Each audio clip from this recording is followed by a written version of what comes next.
Well, this is exciting. Whitney, it looks like we are live on Facebook Yay! and really excited to welcome you to this interview with you. So thank you. We are so appreciate your time with us today.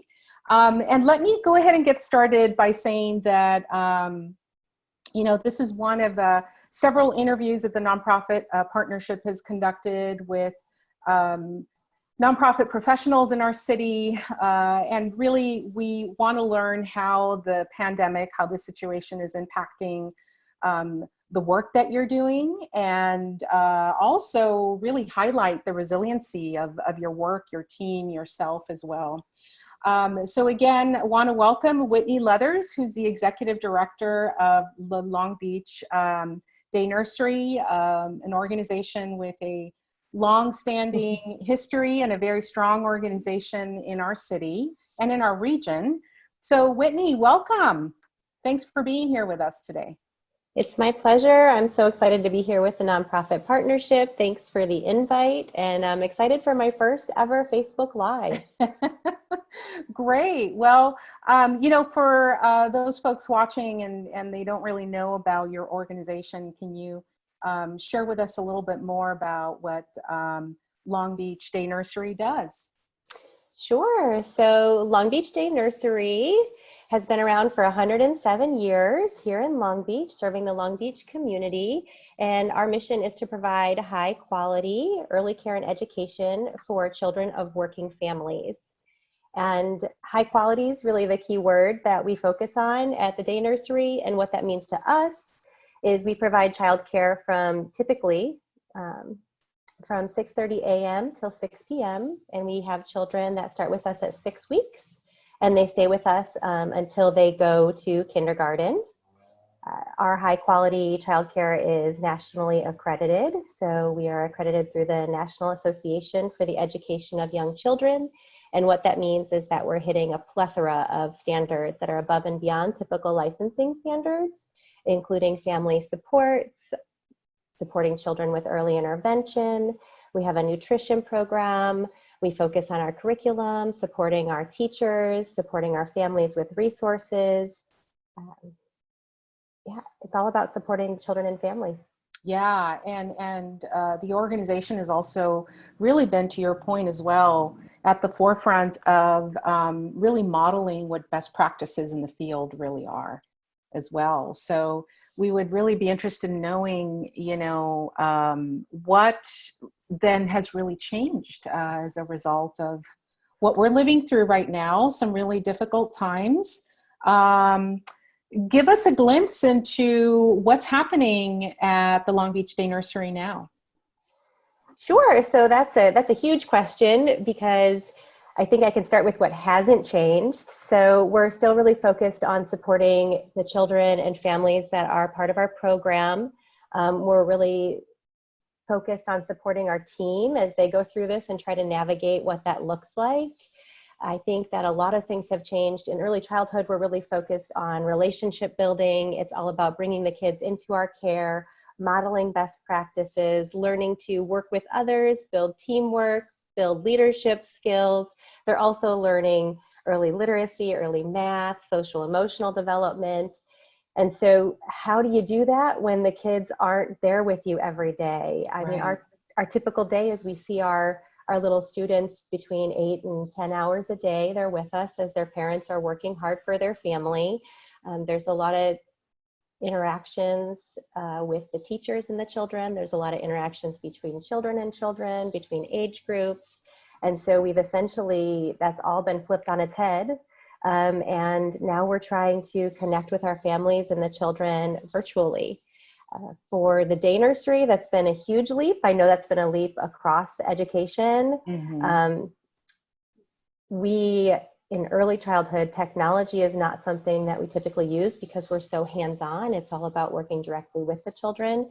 So getting us up and running on technology to be able to reach our children, our families, and even reach our team has been this monumental jump. And I'm just so excited that everybody that's part of the day nursery kind of jumped in with 2 feet, and Yeah. we treaded water for a while, and now I think we're swimming. So it looks different, Yeah. but we're And still doing it.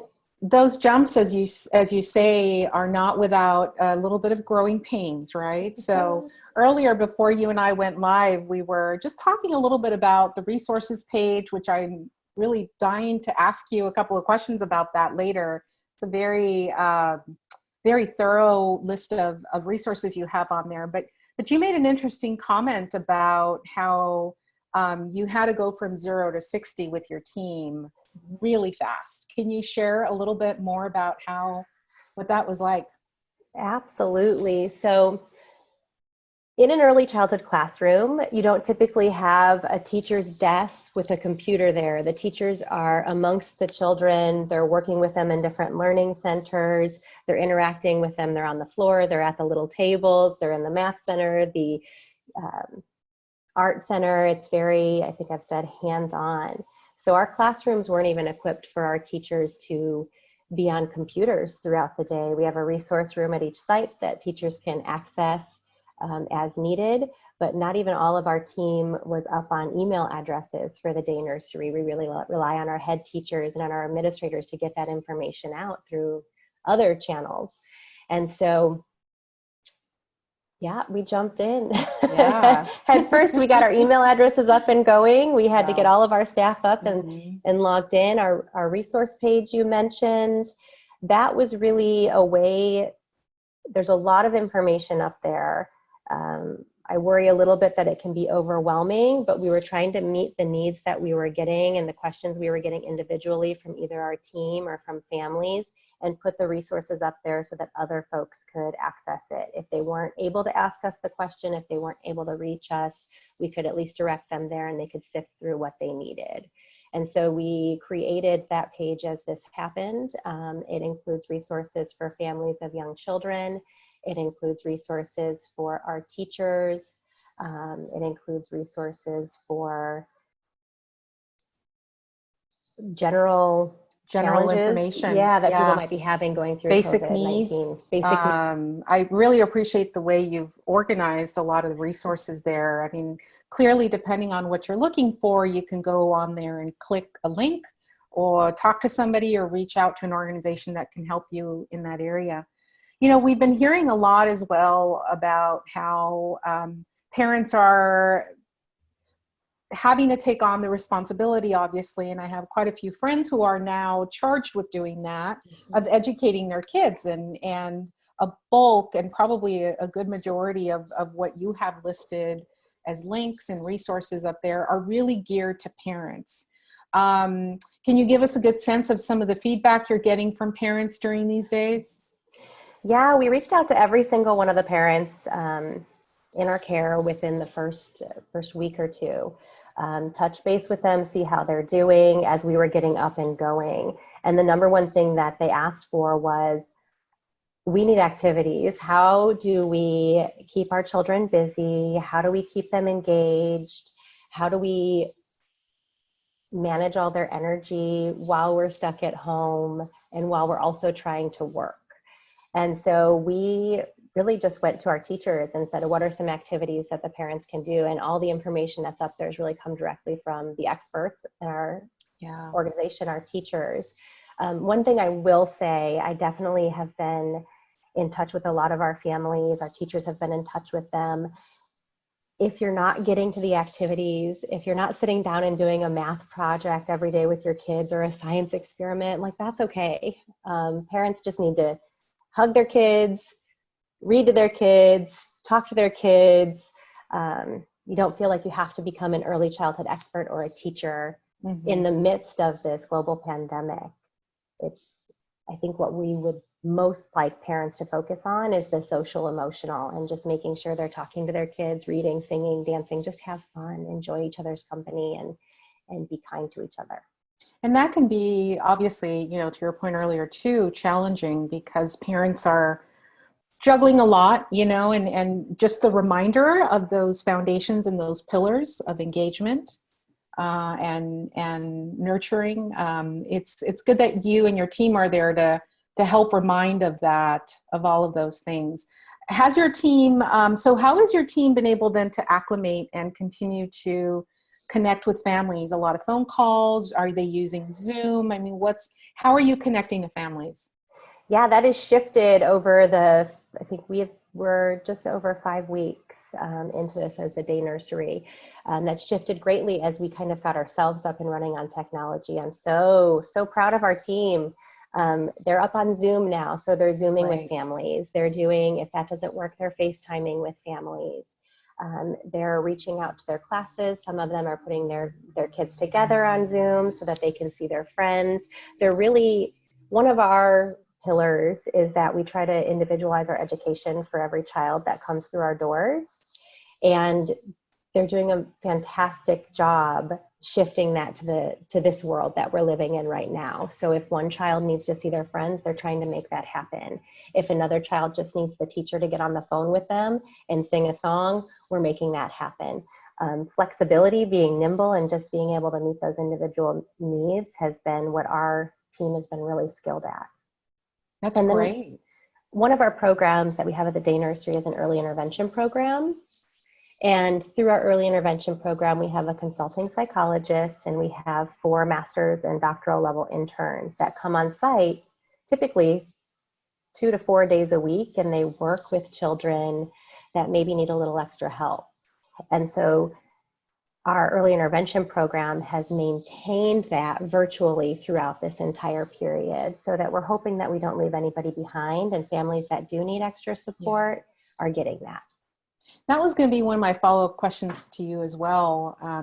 Now that your team is engaging with families a little differently, there's probably an opportunity for parents to share with your staff things that they may need. And I wonder if some of this is getting back to you and your team, perhaps with the early intervention specialists that may be doing a bit more or different kinds of type of case management. Are you finding that families are talking to you and sharing some of their concerns or needs for more resources? Yeah, I think we've always had a really great relationship with our families. From my perspective, our team has always been really wonderful at parent engagement. We view the parents as the child's first teacher, they're partners in this. And the feedback I've gotten from our team is, wow, throughout this, we've grown even closer to the families. And they are sharing. I think they've always shared with us what their needs are. Some of the additional needs that we're looking at providing to families is connecting them to those basic needs resources. So connecting them to food resources, connecting them to things like diapers, right? There were rushes on all these things that are so critical for families with young children. So we're actually working in partnership with the Long Beach ECE committee to figure some of those pieces out, not just for the day nursery, but for childcare facilities throughout Long Beach. That's great. What is some of that collaboration look like right now, Whitney? What's the result of some of that? Yeah, so like everything else, it's changed week by week. And so when we first heard that the districts were closing down, the collaboration with our early childhood community here in Long Beach was so phenomenal. To just the fact that we've been working so closely together. The ECE committee has been around for 14 years, maybe 15 at this point. I might be way off. It might be 20 years, to be honest with you. It flies right by. We were able to call each other. What are you doing? How are you reacting? What are the best practices? Have you been able to decipher what this means for health and safety? And just been in constant contact. As schools started determining that they couldn't either get the supplies to keep going, or they couldn't meet the much more stringent social distancing in early childhood setting and started closing, then the collaboration was around how do we share that information? How do we connect with our city resources? How do we connect with our health department? The city was phenomenal. They actually brought the ECE committee into some of their emergency management planning so that we made sure we stayed in constant contact and could provide support to parents throughout the city. It was a really wonderful collaboration to be a part of. And now, as we're starting to talk about, okay, how do we meet the needs of essential service providers? How do we open back up? What does social distancing look like in early childhood? What support do we need? Now it's almost like, as a collaboration, we should all get honorary degrees in logistics and supply chain management. How are we getting this donation of diapers that's coming through our partners in LA County? How do we get that out to all the families that need them? How do we make sure that providers like the day nursery have hand sanitizer, but also that family childcare homes have hand sanitizer, to make health and safety easier as we go through this challenging time? And so that's shifted along the way as well. Yeah. And So then, really, as a collective body, then having to figure out a lot of these logistics, but also early on, and I think you point to a strategy that is effective, is having that really open, consistent communication with local policymakers and decision makers, because a lot, as you know, is changing in the city, and I think the city's really been wanting to respond very quickly. So having you as that partner as well, and figuring out, and I think elevating the needs and the case for families is important. absolutely. And we have such a great community here that works so well together, not just early childhood providers, but across sectors, with policymakers, with our health department as a major partner. The Mayor's Fund for Education is a major partner. Having those connections and those relationships just in place didn't make this transition easier, but it made it feel more supported, and that communication allowed us to be strategic about what steps we were taking and when. Absolutely. And I'm just doing a quick check here, Whitney, on some of the comments and the likes on Facebook, and no one's asked a question yet, but boy, do they want to share a lot of love for you. And rightly so. I think a lot of appreciation for the leadership that you've provided, not just for the organization and your mission and all that you're trying to do for local families, but during these times, it really highlights, how well you collaborate with others and you communicate, not just externally, but internally with your team. The proof is in the pudding, as they say as well. So, thank you. So one of the things I think, if we can pivot just a little bit, you mentioned earlier that, and this is right before we went live on Facebook, that the center is actually getting ready to reopen. Can you tell us more about that? Absolutely. So early childhood centers are actually considered essential services, and many of us here in Long Beach and actually across the state had to make the hard decision to stop serving because we didn't have the right equipment. Maybe we didn't have all the information on how do you social distance with a bunch of little people who are really, they're there in your care to work together and to be a part of a group care setting. And so many of us made the decision to shut our doors, provide kind of this distance learning, support families and our team differently. And now what's happening is we're I think we've always known the need for care for essential service providers. So the day nursery is one of many programs that over this week and the next couple of weeks are reopening our doors to serve the children in our care whose parents are working. So children of nurses, doctors, grocery store workers, everybody that's listed on that essential service provider list, they need to go to work to take care of our community, and they need a safe place for their kids to come. So we are in the process at the Long Beach Day Nursery of shifting gears a little bit. We're still going to continue to do distance learning because with social distancing, we're going to be taking back in only children of essential service providers and children that are at risk of abuse and neglect at this time.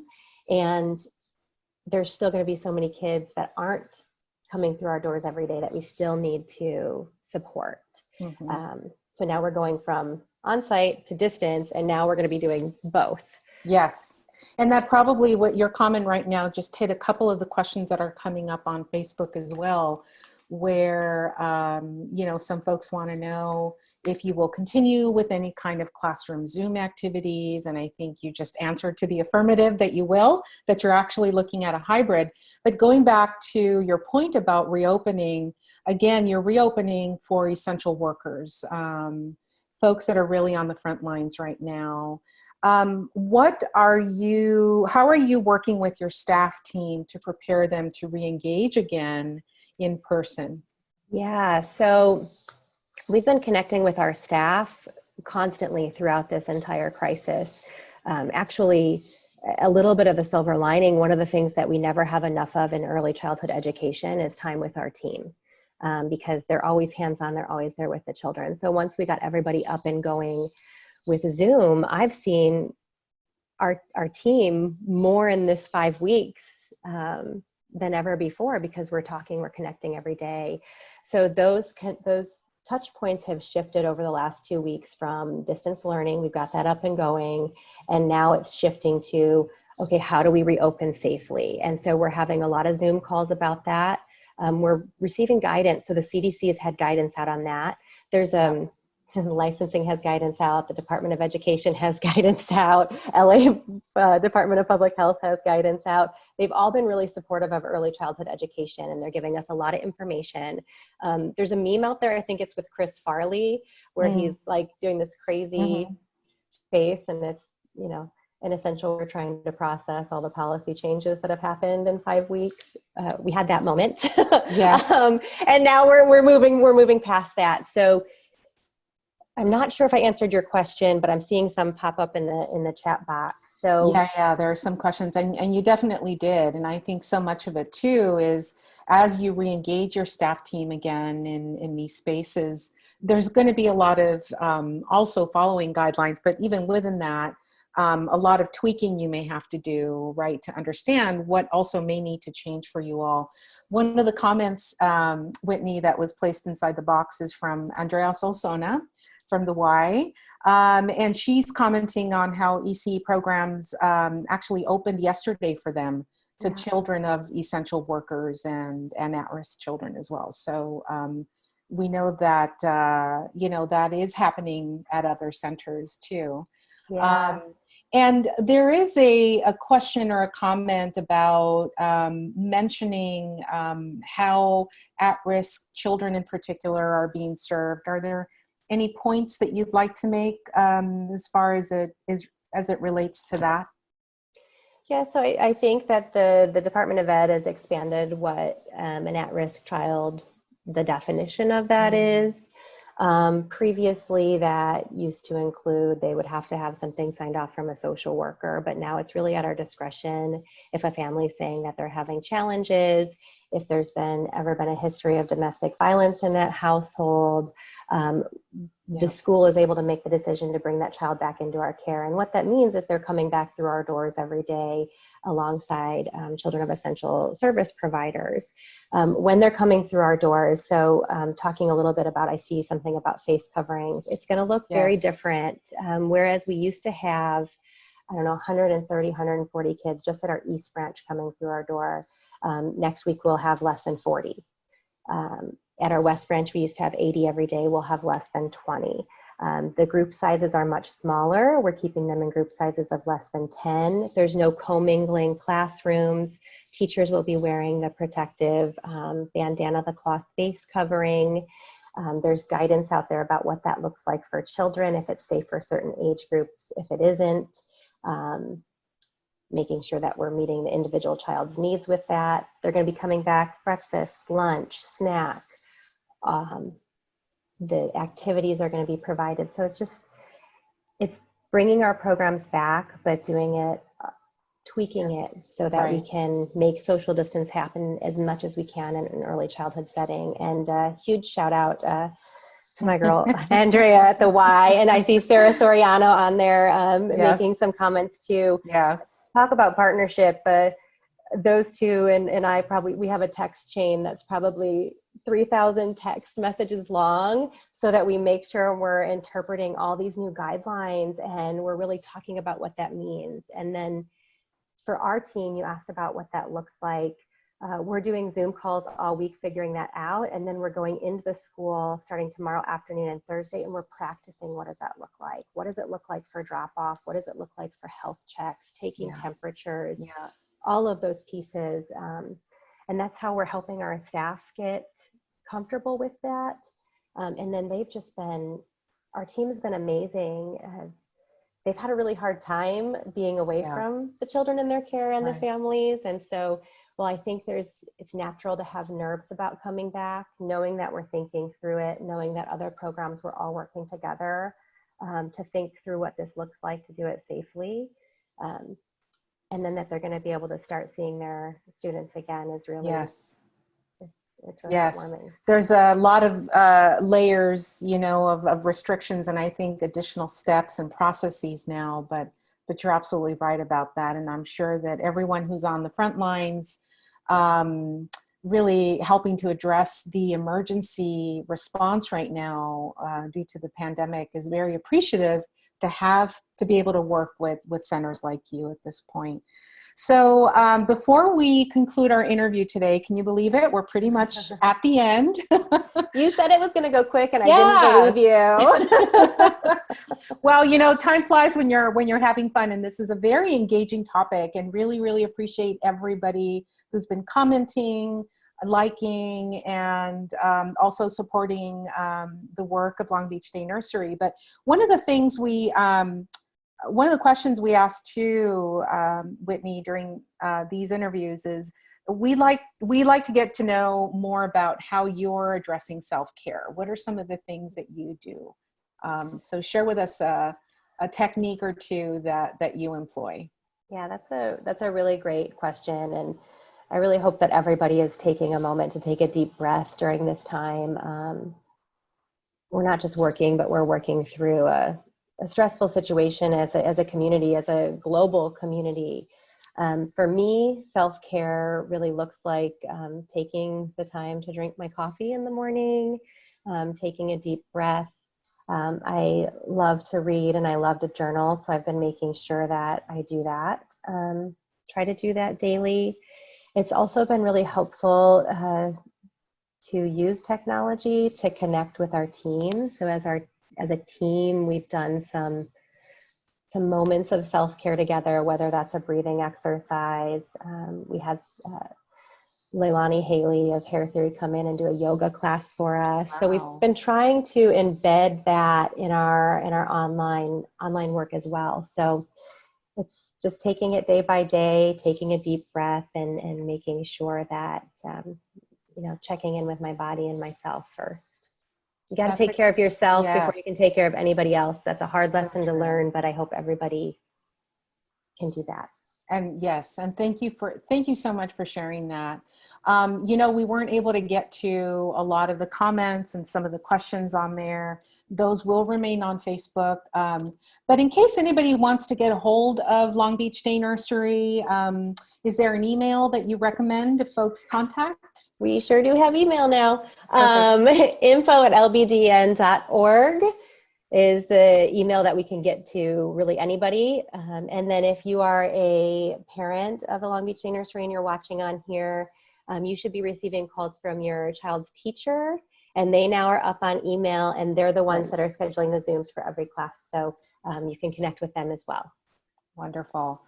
Well, thank you so much, Whitney. We know that you're really busy these days, but we so appreciate you jumping on this quick interview to connect out there in Facebook land. So we wish you all the best, and we look forward to keeping connected with you. And again, if any of you want to follow up with Whitney or any one of her team members, she did share that email earlier on, and we'll also be happy to post in our comment box. Thanks everyone for joining us. Thanks, Whitney. Thank you.